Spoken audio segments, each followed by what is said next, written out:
present, as well as representatives of our social partners, particularly business, and I see some labor people, and all of you distinguished guests. This is not a solemn occasion. This is supposed to be the launch of Vulindlela 2. And thank you very much for joining us and being part of this whole process of, in a way, celebrating what we have been through, the journey that we embarked upon, and also being witness to the next phase of our economic as well as social reform journey through Operation Vulindlela. I add social because much of what we have done in Vulindlela 1 has also had an impact on the lives of ordinary people. For instance, when electricity started being generated properly, that had an impact on our people.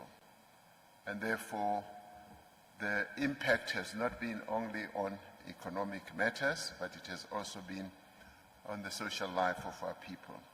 As you have heard, we initiated Operation Vulindlela in the aftermath of COVID-19, and when we were dealing with its devastating economic impact on our country and on the lives of our people. The pandemic had arrived just as we were emerging from more than a decade, as Minister Godongwana said, of stagnant economic growth, as well as rising unemployment, and particularly as we were emerging from the era of state capture. When I addressed a joint sitting of Parliament in October 2020, I said, in the aftermath of a fire, green shoots often begin to emerge. The ashes, I continued to say, enrich the soil and new life takes root to replace what was lost. This is often what happens in nature and in life.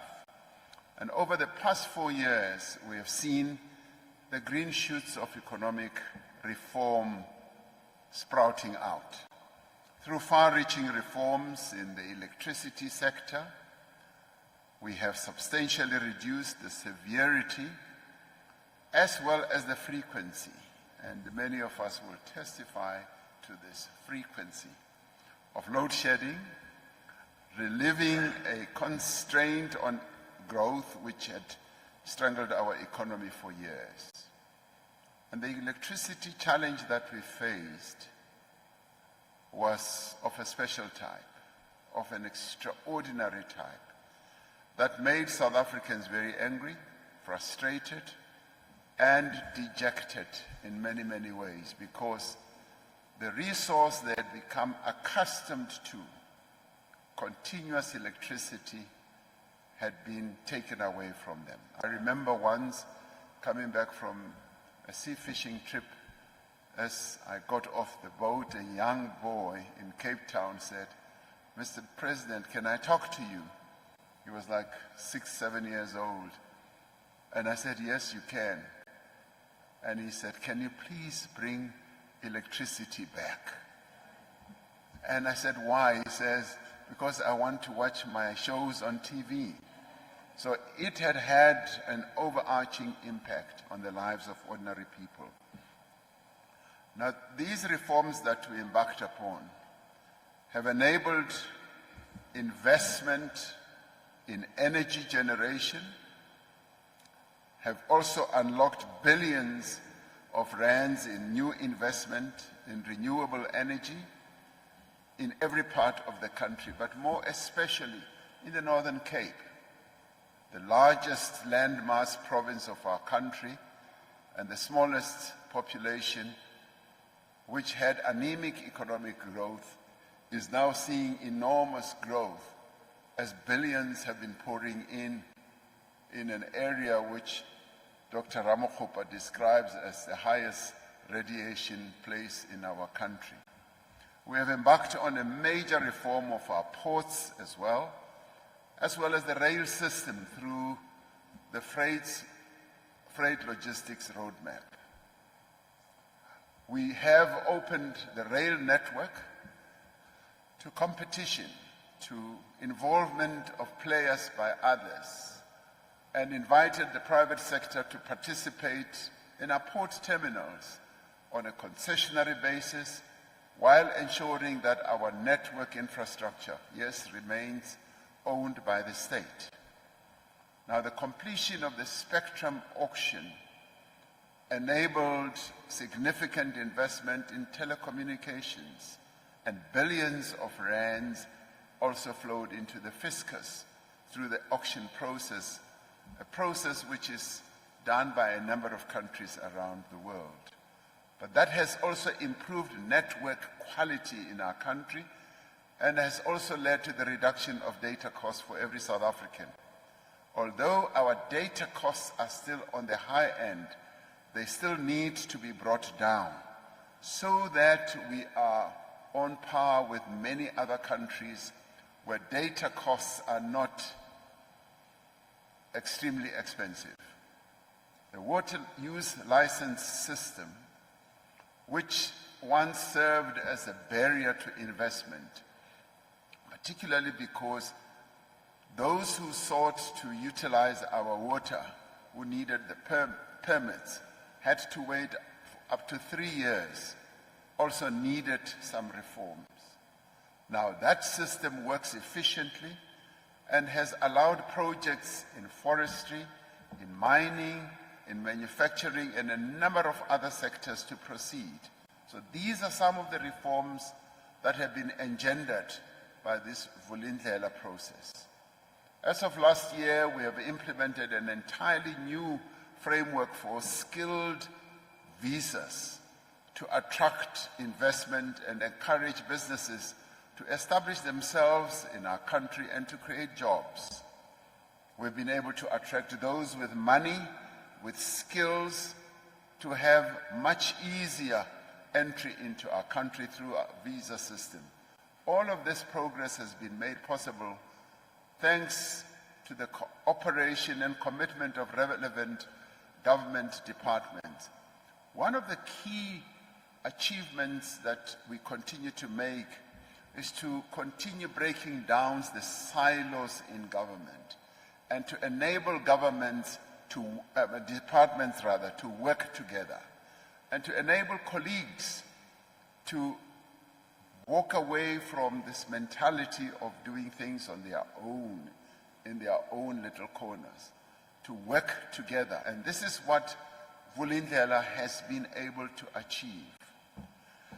To also bring state-owned enterprises into the realms of working together with government, as well as social partners like business, as well as unions. Now, I commend in particular our ministers, our deputy ministers, our directors general, and our CEOs and various other officials who have provided leadership to these efforts. And leadership is what they have provided, because it is often difficult for people to strip away this silo mentality and start working together in an integrated manner. Over the last 4 years, Operation Vulindlela has become a government-wide initiative. When it started, to be honest, there was quite a bit of reluctance because people had become accustomed to doing their own things in their own ways, in their own departments, and with their own officials as ministers and with directors general with their own staff. But through Vulindlela, that is one of the key achievements. We've been able and succeed, and we are continuing to succeed, to break down the walls and to get everyone to work together. This is meaningful progress, and it will enable higher growth and higher government capacity, or better government capacity, in the years to come. But much as we are doing all this, our economy continues to be held back by a number of structural inefficiencies. and may I add, a number of regulatory inefficiencies, and of course, a number of practice inefficiencies as well, such as the way we work, such as the problems, as Minister Godongwana said, of procurement, corruption, and a whole number of other challenges. Challenges that we are alive to and are addressing at this point in time. Our economy needs to grow, everyone agrees, in the GNU and outside the GNU. We need to grow much faster to create the jobs that our country needs to achieve the prosperity that we all yearn for. We need more rapid growth to enable government to spend more money on healthcare, on education, on social grants, on infrastructure, and other key areas to improve the lives of our people. The Minister will deliver Budget 3.0 on the 21st. And the budget will, to a large extent, be a different budget from what we have had in past years. It's a budget that is going to make us look forward. It's a budget that's going to commit a lot of money also to infrastructure. And you could say for the first time in many, many years, we are now going to be able to spend up to R1 trillion on infrastructure over the medium term. Growth is the only way to achieve fiscal sustainability and social progress in our country. And this budget will speak to that. That is why, as the Government of National Unity, we've committed ourselves to sustaining the momentum which was achieved by Operation Vulindlela on the economic reform agenda. But a reform agenda that also has an impact on the social life of our people. So we need bold, far-reaching reform initiatives to revive and to reshape our economy. Our immediate priority is to follow through on the reforms that we have initiated and the reforms that are already underway so that they can realize their full impact. And in the energy sector, we will establish, and Minister Ramaphosa is working on that, a competitive electricity market governed by the Electricity Regulation Amendment Act, which came into effect earlier this year.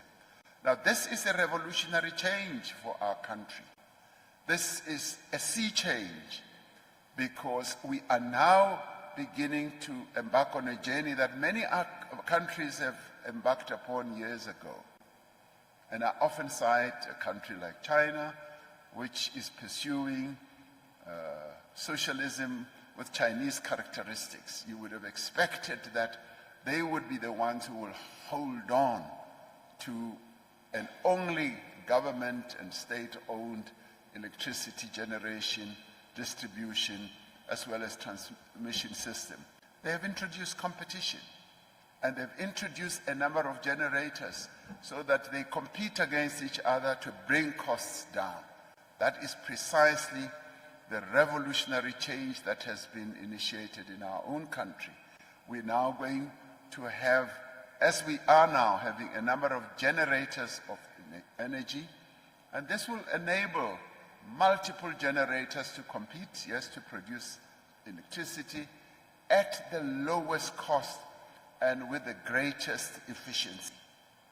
So if one generator is found to be wanting, the other generator of electricity will be outshining them, and they will also up their game. Now, to support this, we will complete the restructuring of Eskom and establish an independent transmission system operator to create a level playing field for market competition, to address the lack of grid capacity, because our grid is now overloaded.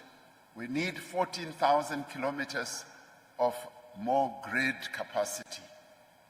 And this is what we're working on. The Minister of Electricity and Energy has launched the first round of independent transmission projects to procure 1,000 kilometers of new transmission lines. Now, These reforms will ultimately mean lower costs and a reliable electricity supply for all South Africans. In the logistics sector, private rail companies will soon be able to operate on our freight rail network, and they will be given lines that they can operate, following the publication of the network statement by Transnet in December of last year. Now, this will enable a lot of investment, in fact, I should say massive investment, in rolling stock, and also enable more goods to be transported by rail, helping our export industries to grow. Where we are right now, we are not transporting as much goods as we need to because of a number of constraints which Transnet and the Minister of Transport can speak to. Now, with opening up the lines and dedicating certain lines to those who have money to invest, which currently the state doesn't have, we will be able to transport more goods, and through that, yes, Transnet will be able to stabilize the whole network and be able to earn fees. These reforms will generate, yes, significant capital and new revenue streams for Transnet to help stabilize its operations and enable it to invest more and to innovate more and to get more capacity, more skilled people. We will establish on the water side the National Water Resources Infrastructure Agency as a dedicated entity to own, manage, and invest in our water resources. We have found that when we have dedicated agencies, like we have with Sandral, which we established years ago, we are able to achieve greater success because there is focus as these agencies continue to operate under our ministries. So we're going to do the same with water. Now, through the Water Partnerships Office, we will support public-private partnerships in water infrastructure to reduce, yes, the leaks, access new water sources, and improve wastewater treatment as well. And we do believe that this we will be able to do through a national agency that will be able to get greater efficiencies. Now, to address the root causes of service delivery failures, we will also amend, and in the process of amending the Water Services Act, to separate the role of municipalities as water service authorities and water service providers. Separating the two roles will lead to greater capabilities and efficiencies. We should say that the days of standing by and watching while taps in our townships, in our factories, and in our rural areas run dry, or where raw sewage runs into not only our river system but into the homes of our people, should be over, and we want that to end. We will take action to make sure that the right of every South African to quality drinking water is protected, and the right for our industries to function properly with good water will also be something that we see happening. Now, on the visa system, we will ensure that the recommendations of the work visa review are fully implemented and introduce an electronic travel authorization system to support growth in tourism, but also to support growth in those who want to come and invest in our country.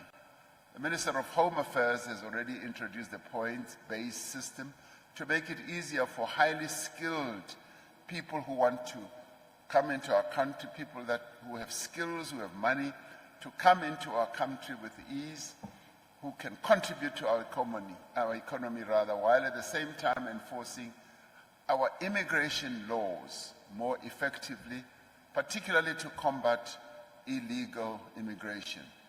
Now, through these reforms, I do believe that we will complete the reform of our network industries that we began in the previous phase and address the binding constraints on growth.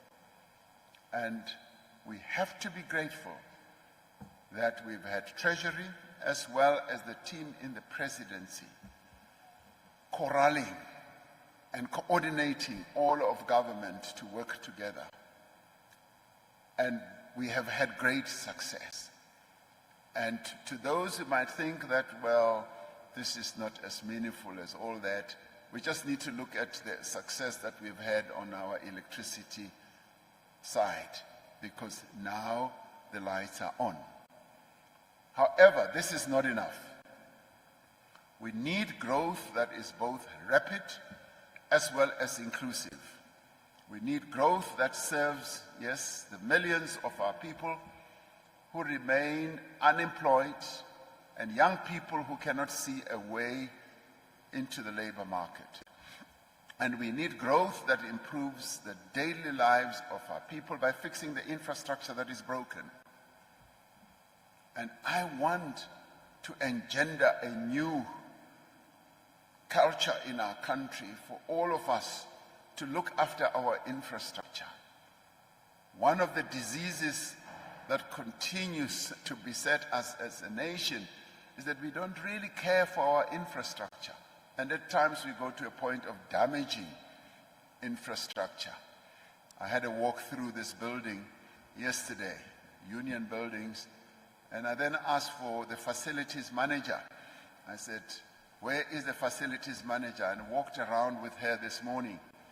And I said, we must look after this resource, because I could see a number of areas that are broken, tiles that are chipped, and areas that need repair. And I said, I want you, facilities manager, to ensure that you have a very strong culture of maintaining the infrastructure we have.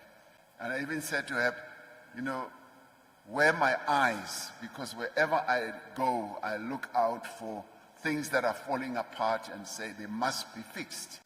So we need to look after our infrastructure, and as far as we are concerned, that is why in the next phase of Operation Vulindlela 2, that we are launching today, we will want to introduce and implement reforms in 3 areas. And Minister Godongwane now is beginning to suggest, and I agree with him, that we should also look at procurement. Procurement, as he and I said earlier, is one of the areas that sets us back. So we may well add procurement in the new phase of Vulindlela, and we'll discuss it with the team. First, we will address the legacy of apartheid, spatial inequality, which has focused, or rather forced many South Africans to live far away from economic activities, and we see it wherever we go. The poorest South Africans spend as much as 40% of their income on transport just to get to work, more than it happens in any other country in the world. Imagine you earn 10,000 rand and 4,000 rand of it you spend on transport. The structure of our cities has to change to enable people to access work. In many other countries in the world, the poorest people live in the city. Those who are more affluent live outside the city. The opposite is the case in our country. And that was an apartheid construct.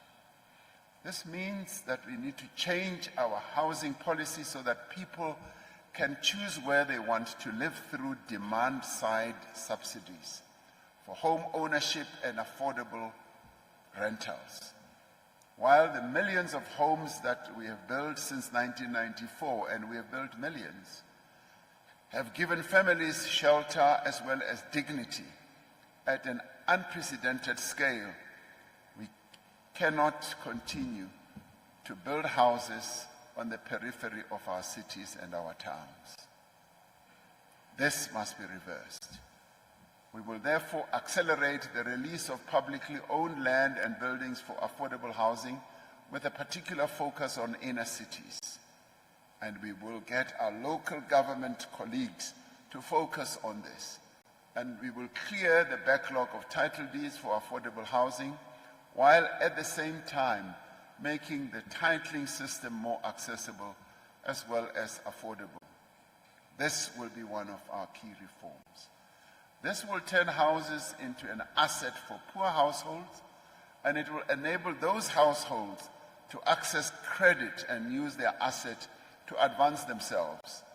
And finally, we are going to undertake a comprehensive regulatory review to remove the barriers that still exist to low-cost housing development, and also to incentivize investment, to make investment much easier and quicker in urban areas as opposed to outlying areas. These reforms will help to turn our cities and our towns into thriving centers of economic activity. I'm going to look very carefully and closely at the plan, the turnaround plan that the Mayor of Johannesburg just announced a few minutes ago, and he said he's sending me the plan publicly on national TV, and we have received the plan. So we will examine that, and we will want to see whether it addresses this issue and this challenge I'm talking about. The second area of reform for this phase of Operation Vulindlela 2 is to improve the performance of local government. Many of our municipalities are unable to deliver basic services to households and businesses. Now, Operation Vulindlela has set out a clear agenda for local government reform, which starts with improving the delivery of water, electricity services through professional utilities. Utilities should have the right technical skills, they should have strong regulation and oversight, and they should be rid of any form of corruption as well. And they should have full control of their billing and revenue functions to allow them to invest in infrastructure and maintenance too. Another key step is to strengthen local government administration. We will work to ensure that capable, qualified people are appointed to senior positions in municipalities, such as municipal managers as well as chief financial officers. This is a matter that occupied my discussion with the Auditor General when she presented her recent report. Now, this will be done by extending the mandate of the Public Service Commission to local government and taking action against municipalities that fail to comply with minimum competency standards that we want to see adhered to. The Minister of Cooperative Governance and Traditional Affairs has initiated a process to update the white paper on local government, which includes a review of the institutional structure and functioning of local government. And finally, National Treasury will review the local government fiscal framework, including the design of conditional grants, which we continue to give to our municipalities, to ensure that the revenue of municipalities matches their responsibilities. Now, the third area of focus for Operation Vulindlela 2 is the digital transformation process. Last month, Cabinet approved a digital transformation roadmap to drive the adoption of digital technologies in government and to build digital public infrastructure that can be used by all South Africans. Many other countries or governments in the world have already acceded to this. We are miles behind. And in fact, I often say our people are far ahead. They are tech savvy, they are digitally more capable, and government needs to catch up with where they are. Now, this will include a digital identity system, rapid payment, to expand payments, financial inclusion rather, and to enable people to access services like applying for an ID or a passport online. I say our people are far advanced because I saw this during COVID when we introduced the special grant for distress.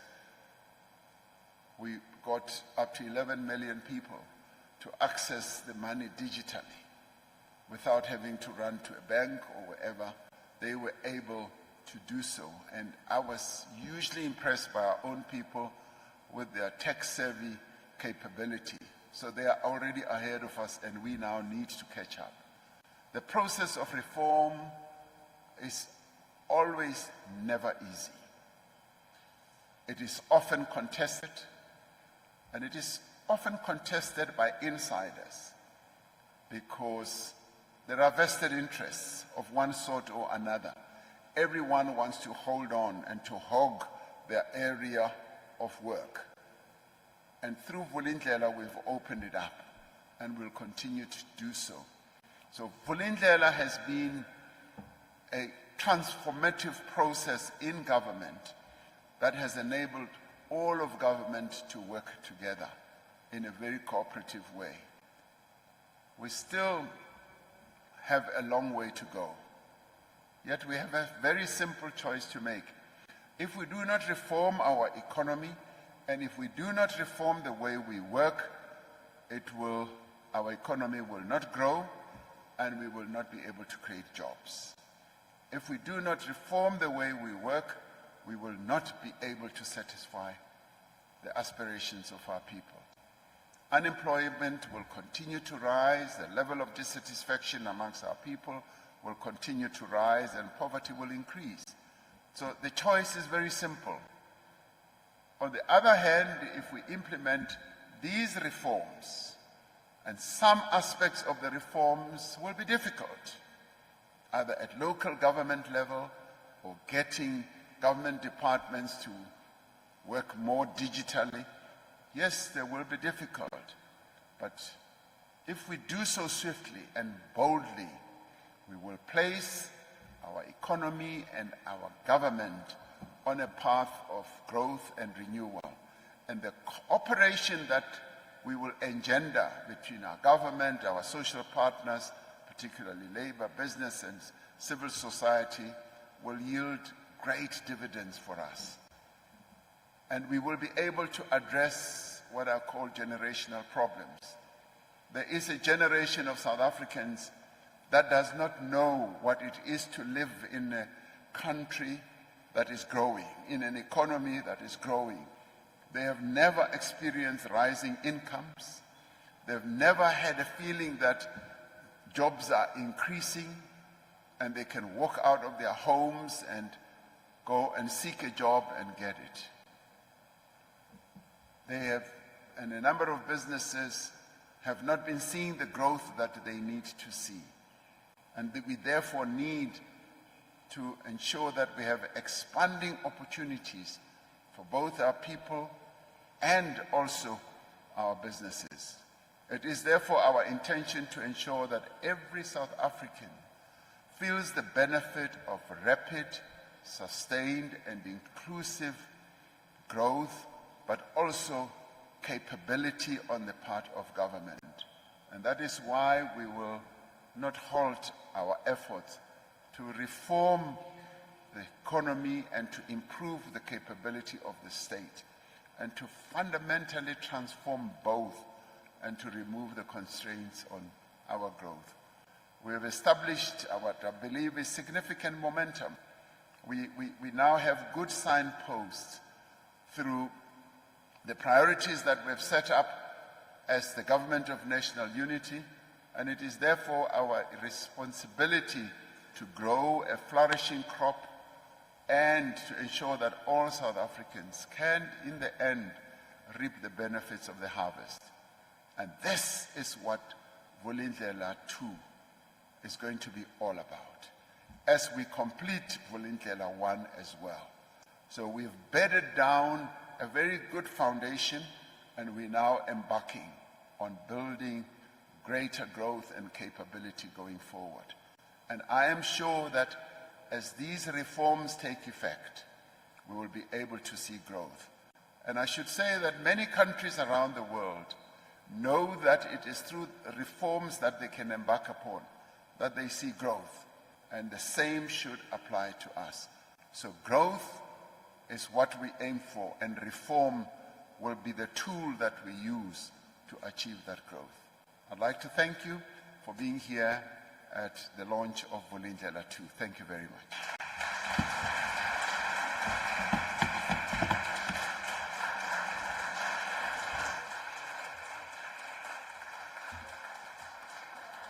Thank you very much, Mr. President. Thank you so much. Another round of applause for the President, please.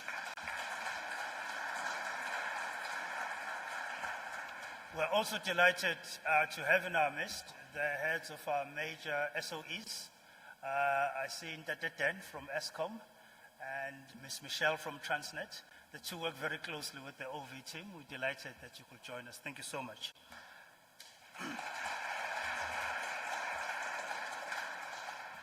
So in closing, ladies and gentlemen, I'll just share a bit about how this team works.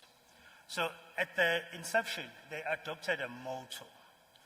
And that motto is, get things done. However, it was less polite when they started. I'll leave that to imagination, which word you'll